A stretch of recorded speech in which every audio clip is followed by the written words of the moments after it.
ప్రస్తుతం దేశంలో ఎక్కడ చూసినా ఎన్నికల వాతావరణమే కనపడుతున్న విషయం తెలిసిందే. ఆంధ్రప్రదేశ్లో ఎన్నికల గురించి ఇప్పటికీ దేశవ్యాప్తంగా మాట్లాడుకున్న విషయం తెలిసిందే. ఇకపోతే ఒకవైపు అధికార వైసీపీ, మరోవైపు బీజేపీ, టీడీపీ, జనసేన కూటమి అభ్యర్థుల ప్రచారంలో వేగం పెంచారు. ఈ తరుణంలోనే జనసేన అధినేత పవన్ కళ్యాణ్ గారు పిఠాపురంలో పోటీ చేయనున్న విషయం మనకందరికీ తెలిసిందే. అక్కడ ఇప్పటికే ప్రచారాన్ని కూడా నిర్వహించారు. ఆయన తాను గెలిపిస్తే పిఠాపురం నియోజకవర్గానికి ఏం చేస్తానో వివరించారు.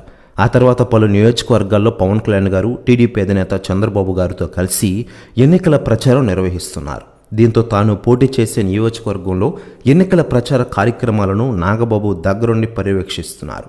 పవన్ గెలుపుకు సర్వశక్తులు ఒడ్డుతున్నారు ఆయన. ఇకపోతే ఇదిలా ఉండగా లేటెస్ట్గా అందుతున్న సమాచారం ప్రకారం పవర్ స్టార్ పవన్ కళ్యాణ్ గారి కోసం మెగా ఫ్యామిలీ నుంచి ఒక్కొక్క హీరో రంగంలోకి దిగుతున్నారట పిఠాపురంకి. ఇకపోతే లేటెస్ట్గా అందుతున్న సమాచారం ప్రకారం పవర్ స్టార్ పవన్ కళ్యాణ్ గారి కోసం పిఠాపురంకి ఆయన కొడుకు అఖిలానందన్ రంగంలోకి దిగుతున్నారట. ప్రెస్ న్యూస్ కూడా తెగ వైరల్ అవుతుండగా దీనిపై అధికార ప్రకటన రావాల్సి ఉంది. మరోవైపు పిఠాపురంలో పవన్ గెలుపుకు దోహదపడేలా ప్రచారంలో సినిమా రంగులు అద్దుతున్నారు నాగబాబు గారు. నాగబాబు గారి తనయుడు వరుణ్ తేజ్ రాజకీయ ప్రచారంలో పాల్గొనేందుకు పార్టీ వర్గాలు సర్వం సిద్ధం చేశాయి. ఈరోజు పిఠాపురం నియోజకవర్గంలో ఎన్నికల ప్రచారంలో పాల్గొన్నారు ఆయన. ఇకపోతే ప్రస్తుతం ఈ న్యూస్ కూడా తెగ వైరల్ అవుతుంది.